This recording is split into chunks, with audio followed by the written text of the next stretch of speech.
Hello, here's your rather typical arming sword, also often called a knightly sword, in common use from the 11th century to about the late 15th century. Typical double-edged straight sword, and obviously United Cutlery wanted to make the statement, that's not a sword, this is a sword.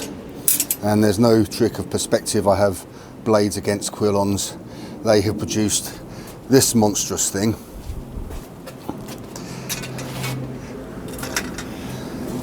And though not very practical, I rather like it, and it's supposed to be great for cutting things.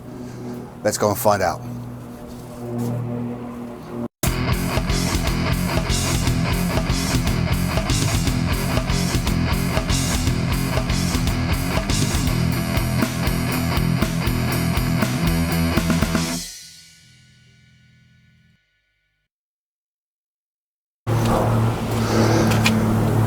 I believe this is not an accurate representation of any genuinely used historical sword. I have seen pictures of things about as broad as this. Looking at the oakshot typology, this seems to be either a type 14 or a type 22. Here's the chart, and here's a close-up of 14 and 22. 14 says it may have two fullers. This has two fullers, whereas the diagram has one. 22, I think it says they're a lot shorter. I don't think you'd have something quite as heavy as this, quite as unwieldy as this. And if you are going to have something that's heavy, then you take advantage of that extra weight you're willing to hold by having a longer weapon for greater reach. So I don't think it's very practical, but I like it. It's not very expensive, costs £256. I think it's new. For quite a while I used to look at different swords coming out on the blades.co.uk website, and they do feature United Cutlery weapons, and I've not seen this before. I've not yet seen an authentic looking weapon from United Cutlery. I have three. I have this from their Honshu range. I have what they call a ninja sword in their Honshu range. Anyone watching, be aware, it does not fall under the classification that the government are using for swords they're going to ban, and it's nothing like a ninja sword. Nothing like what we think of as a ninja sword in the movies. If you don't already know this, there's no such thing as a ninja sword. The Ninja 2, as I knew it growing up reading martial arts magazines, is a completely fictional construct, and the ninjas as we imagine them probably didn't exist at all, and if they did, they didn't dress like that and they didn't behave like that. They were more likely to be involved in espionage, sabotage than combat, and all these weird fantasies about ninjas being the most effective warriors are silly. Doesn't mean there weren't some good films based on them. The ninja sword I have from the Honshu United Cutlery range actually has the blade of a backsword, but with an extra long false edge, the end of a backsword, and it just has a completely irrational hilt with no guard whatsoever, and it's made out of rubber. The other two weapons I have from the Honshu United Cutlery range do have rubber guards, and I'm rubber hilt coverings, and I'm glad this doesn't. I looked at that carefully before choosing to buy it. I didn't think it was quite this big. They say it's 1.8 kilos. It feels like more to me, and I think that's what we'll do now. Have a look and see how much it weighs. I used the United Cutlery weapon that's sold as a bastard sword, but it's really an overly built longsword, when I reviewed the Temple Church sword, one of my first videos, and I may as well put a link up to that here. I can't remember how much it weighed. It weighed more than the longer Temple Church sword. I think it was about 1.6 kilos. Let's have a look at this. Carefully as possible. Well, I'm surprised. It's 1.785. It's just because it feels so unwieldy. I thought it might be heavier, but it's not. You may have noticed there's a storm blowing. It's pretty strong. I've already knocked the camera over once. I'll try not to do that again, and I'll try not to take too long. I'd like to move this and just see how wieldy it is on my old trusty balance stick. And then we'll go and cut a few things with it. This is highly polished. It's good. I don't think United Cutlery in this range make authentic weapons. They make things out of a high quality carbon steel that are shaped like weapons. And I like them. I don't regret having the ones I've bought. I've cut bottles with the supposed ninja sword, and that's completely blunt. It's got about a 1mm edge on it. It will still go through them, 2 or 3 cuts, the most. I used the weapon sold as a broadsword that's really an overbuilt longsword to cut some bottles when I was doing the Temple Church sword review. It's not that good at it. I might have dulled the edge a bit trying to use a Lansky knife sharpener on it. Anyway, let's just see how easy this is to wield. Movement will be a bit more unpredictable because of the wind. Now this is the arming sword.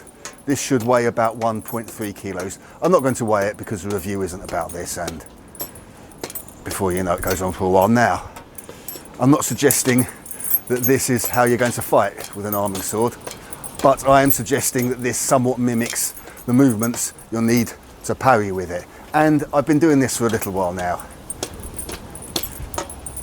It's not too bad. I have found since I've been training only occasionally in HEMA that it makes your arm ache a great deal, even though I've been punching things regularly for over a decade and lifting weights and all sorts of other things. This is not much of a problem, still moving. I really could do with a longer one of these to parry or to simulate parrying from different angles. Now my arm's starting to ache a little bit. Before I carry on, I'll let it recover. Have a sip of water. Now for this one. The hilt's long enough that you can just about maneuver it with 2 hands. There's something about the balance with this. When you've got a long sword, you feel that you're making a fulcrum with one hand. This isn't how you always handle one, but you certainly can move it like this, and you're almost using the end of it like a lever to help you maneuver it. This isn't, the hilt's not really long enough to make that easy, but apart from that, it's something about the centre of balance. Which when you look at the point of balance, let's say that's about 12 centimetres from the guard. That's not all that unusual, but it feels horrible. It might cut well. If I was to try to chop down this tree with a sword, this would be perfect for the job, absolutely perfect. For combat, I'm not so sure. It doesn't feel very good already. I wonder if, yep, I've missed it a couple of times. I was regularly going back and forth with the other one and knocking this side to side. I don't like it. It's sore. If you had one of these and nothing else, no shield, no armour, no additional weaponry, and somebody else had the lighter arming sword, I think you'd really be in trouble. You might perhaps try to do 2-handed blows. They'll have a bit hard time parrying, but they can just move out the way because you're so slow. Probably move out the way, riposte, and they've got you. Let's take the other one and just try a couple of simple circle cuts. Not cutting anything, but just in principle.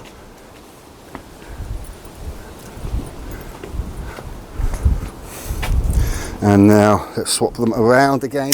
I really need a table. That's slow, that's really slow. And it hurts. Ow. Ooh.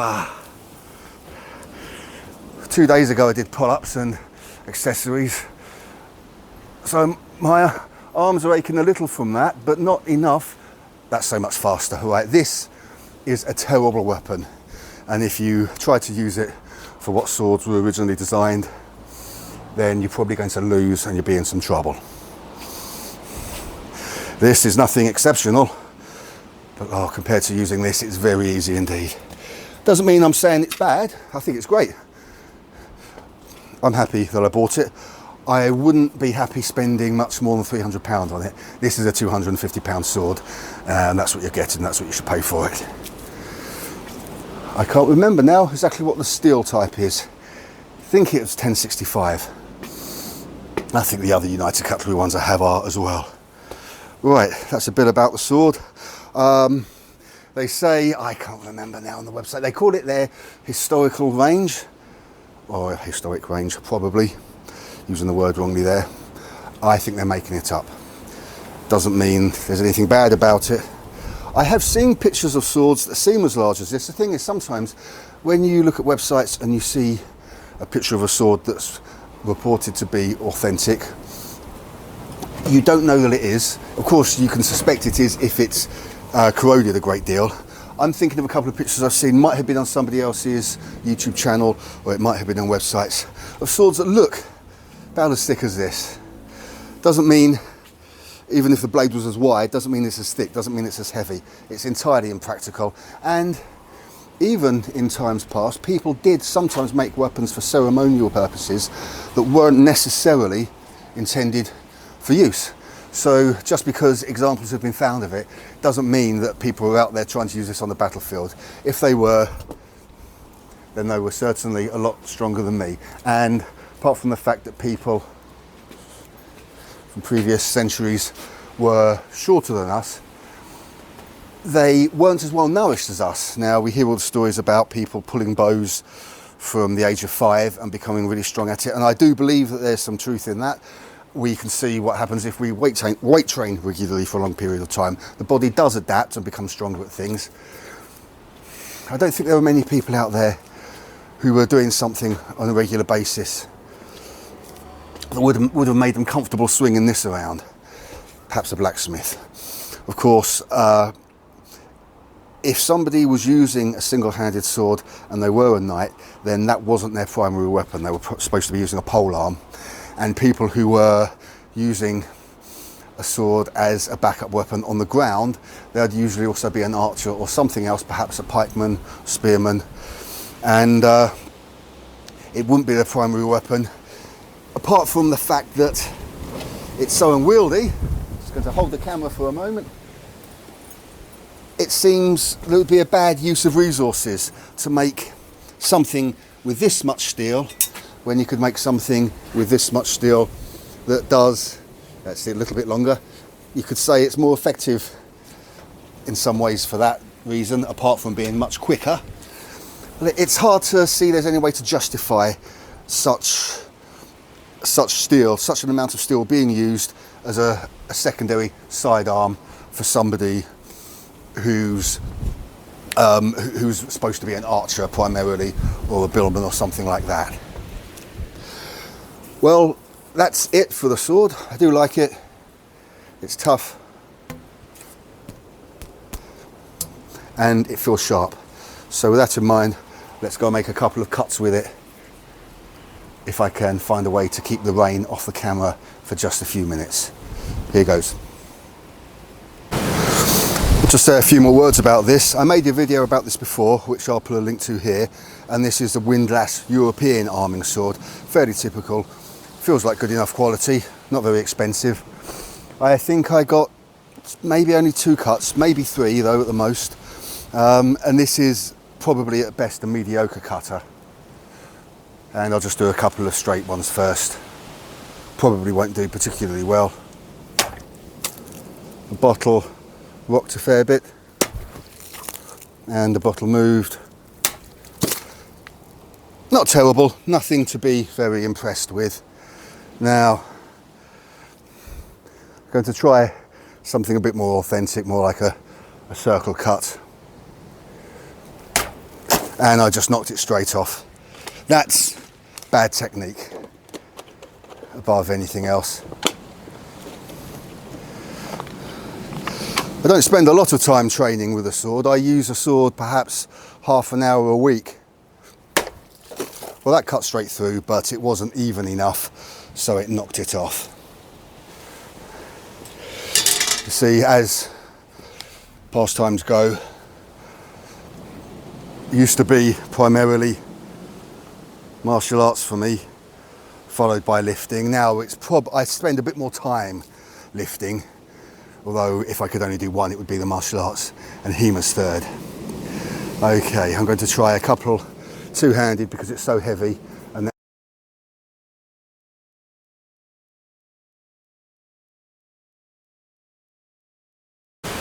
just had a very close call with the camera in the wind, back where we were.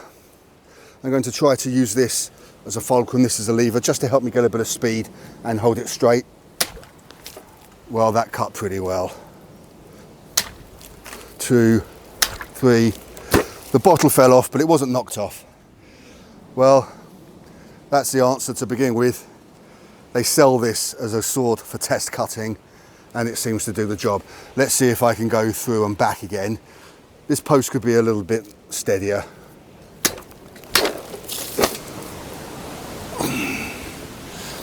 The bottle fell, but I don't think it's necessarily the sword to blame. When I tried to circle cut with the arming sword, I definitely knocked it with the wrong part of the blade. Here, it just seems to go off balance, even if you're going through fairly straight. Let me reposition it a couple of times, pull it back in the middle and see what that does.